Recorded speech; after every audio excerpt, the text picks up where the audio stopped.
Every once in a while, a game comes along that shakes up a pre-established formula. Something that technically falls into a specific category or genre, but does things so differently that it's hard to label it as such. Today we're talking about an ARPG that fits that bill, a Diablo-like that mixes new ideas into a familiar landscape and ends up redefining a genre that, for the most part, tends to play it quite safe. Paired with its recent free weekend, it's no wonder everyone has been talking about No Rest for the Wicked.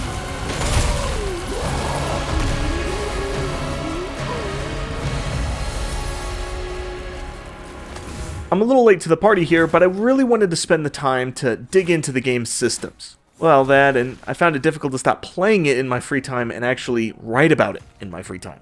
No Rest for the Wicked is an action RPG. In the traditional sense, it's a top-down, loot-filled adventure where you complete quests, level up, and collect gear to tackle the fiercest foes the game has to offer.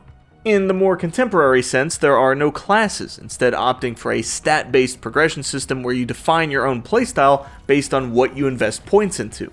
The combat is also much slower, with a bigger focus on more careful and methodical movement and attacks.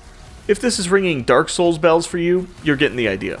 If you know me, you'll know that I really don't like Dark Souls games, mainly for their brutal difficulty and punishing design. Fortunately for me, while No Rest for the Wicked does have the slower, weightier feel of other Souls-likes, it eases back on both difficulty and punishment. The three available difficulty settings offer very distinct shifts in the challenge of combat, which allows for a much wider range of players to enjoy what's being offered here. It's by no means an easy game, even on its midline difficulty, but it's also not over the top in terms of challenge. Death still comes quickly, but it's often fair, and only gives the ever so slightest of punishments. In terms of gameplay feel, things are very heavy, but in the best possible ways. Attacks land with a satisfying impact, and enemy deaths let off a small chime, giving an auditory cue for when it's safe to move on. Platforming sections are carefully designed to accommodate the isometric camera angle, and secret chests and items are placed in specific locations to spark interest towards some of the more well-hidden paths. Needless to say, both the exploration and combat are expertly designed, which is good because that's what you'll be spending most of your time doing. The story itself is relatively simple, but what elevates it is its artistic design. No Rest for the Wicked has some of the best art direction I've seen in quite some time. Enemies are varied, ranging from intimidating knights to grotesque aberrations. I particularly enjoy boss designs, as they're often oversized and put up a tough fight without overstaying their welcome. You never really know what you're going to see, but you can be sure that it'll be inspired and detailed once you do. It all has a similar style to something like the League of Legends TV series Arcane, but it still manages to go a bit beyond that with some very exaggerated animations. While you can skip cinematics, I found it difficult to do so, as each one had exciting character movements and facial expressions. At the most basic of level, they're simply fun to watch, and because of that, the story is both much easier to take in and doesn't get boring.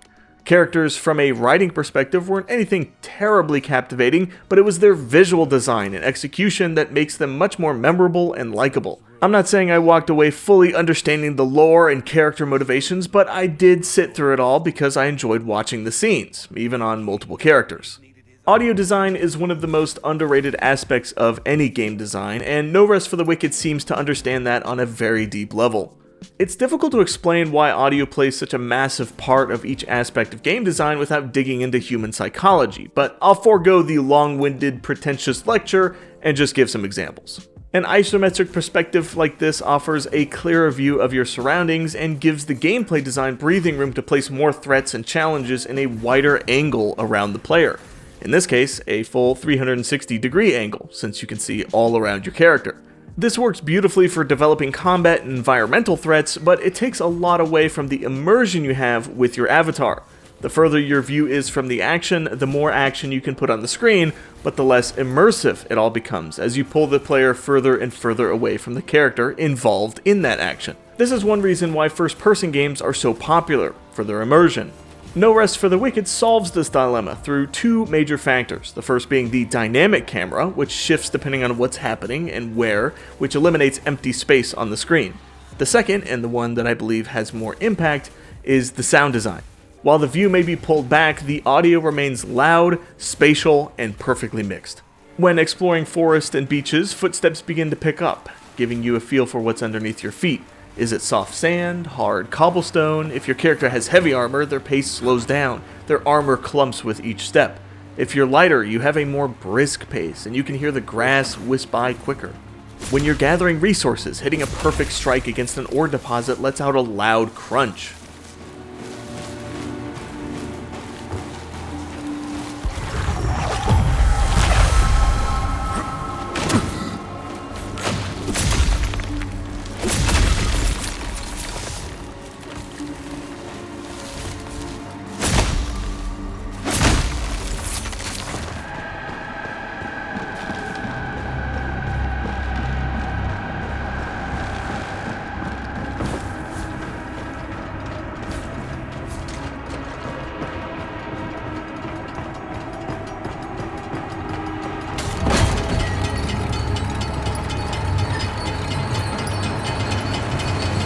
In combat, each enemy has a unique sound for winding up an attack or charging forward. Each sword swing whistles through the air before chopping into a foe. Shield blocks deflect the sound of an enemy attack and give a small ripple through the shield's board. And I said this wouldn't get pretentious, huh? The point is that the audio has depth, and it gives a level of feedback to the game that would otherwise be without with its top-down perspective. Loud footsteps sounds like a weird thing to praise, but in an isometric perspective, it's the little things that bridge the gap between looking down at the action and feeling like you're in it. But it's more than just action. While the moment-to-moment gameplay has a lot of visceral dismemberment and over-the-top effects, a lot of the battling takes place behind the safety of Sacrament's walls. As with any RPG, there's a lot of numbers and effects to carefully balance and squeeze as much power as you can from. The most crucial part of your character is your stats, your basic health, stamina, strength, dexterity, and so on. Most function as you'd expect, though strength, dexterity, intelligence, and prayer are the most important, as they dictate what weapons are available to you. Some weapons require a single stat investment, while others need a dual investment. It works, but at the same time, requiring a dual stat investment is a little annoying, since you'll likely stick with the single stat before you know exactly what weapon you want to use. Weapons and gear come in 4 major rarities, with white, blue, pink, and yellow, but there's a twist. Instead of a linear form, where pink is simply better than blue and blue is better than white, instead, rarities have unique properties in order to differentiate themselves rather than being a direct upgrade. Blue items have enchantments, little stat boosts that make your character better at something. Pink items have more and slightly better enhancements, though also come with a negative enchantment, hindering your character in some way.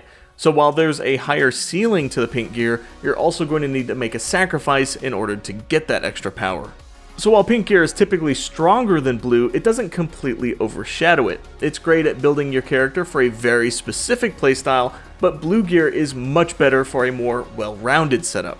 Yellow gear is a little bit more exciting, as it is a unique item that can't really be modified in any way. They're exciting to get and play with, but aren't usually as interesting as some of the more customizable equipment. Speaking of which, white gear is the final rarity, and doesn't contain any enchantments, instead housing a ton of gem slots. Gems are strong bonuses you can slot into gear, so again, while blue and pink gear offer a lot of power, they don't ever fully overshadow the basic white gear, which are the only items that can slot multiple gems. Loot has a very smooth progression to it overall, and items don't gain too much raw base stats from level to level, meaning you'll be able to hang on to good loot for quite a bit before it becomes outclassed by a higher level item. Finally, what's the point of any of this gear and equipment and loot and goodies if you don't have a place to use it? The campaign is a good length, but this is an early access game, meaning that the ending is a bit, well, non-existent thus far. After completing the main story, the world can now be infected, causing a region to become infested with corrupt enemies and can be cleared for a reward. You can adjust the difficulty of each infection as you create them, with higher difficulties offering more and better rewards. This works really well, as there's plenty of resources you'll need to collect in order to craft gear and upgrade the town. Trees, ores, fish, stones, you name it, it can probably be collected for crafting and upgrades. At first, I wasn't terribly interested in the gathering portion of the game, but it is a very rewarding and weirdly peaceful activity. The other major endgame activity is the Crucible, a 10-floor repeatable dungeon that offers some temporary bonuses as you progress through. It's tough, but insanely rewarding. Run this thing once or twice and you'll be chock full of gear. The Crucible is also very important as it's currently the best way to get the unique yellow items which typically drop from bosses. Since those bosses can only be fought once in the campaign, the Crucible becomes your best bet at getting higher level versions of them. This all services the replayability of No Rest for the Wicked. The biggest thing that surprised me in my time with the game is how each area remains relevant as you play. Every hour or so, the various regions will reset.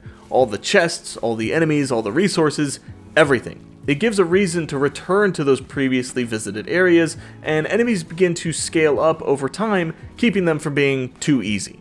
It's nice, you can have a smaller window of play but still feel like you've accomplished something. You might only have 30 minutes, but in that 30 minutes you can get into the game and run through an area you've been to. You get some combat in, you get some loot, and you get some resources for the town. At the same time, there's enough here to really sink some hours in. The main quests are interesting, the loot is exciting, and the playstyles are varied. The most recent addition has been co-op, which is such a good time. You create a realm together and you have your own characters. It doesn't matter who hosts, everybody can hop into the realm and play whenever they want. It's a very casual co-op setting that offers a lot of hours of fun. The co-op design feels very understanding and respectful of people's time. Schedules don't always line up, so it's nice to be able to play on my character without having to figure out when the guys will be on. There's much less worry about anyone falling behind because anyone can play on their own. It feels very much like having a Minecraft realm with your friends, only here you don't have to pay for a subscription, it's just part of the game. Overall, No Rest for the Wicked is an incredibly well-designed game. Is it perfect? No. It's got some bugs, you'll get stuck sometimes, or enemy attacks are invisible, annoyances, but nothing that ruins the game. It's a very, very fun game, with some satisfying combat that doesn't feel like it's ever trying to waste your time. It feels like it's just trying to be a fun game that you can play alone or with friends, and it succeeds in every way in that regard. It's an action RPG with a twist. It's doing something different, something that sets it apart from other games. It's familiar enough to be easily understood, but unique enough to be really exciting. No Rest for the Wicked is a fantastic time that is chewed through my free time with ease. I absolutely recommend checking it out.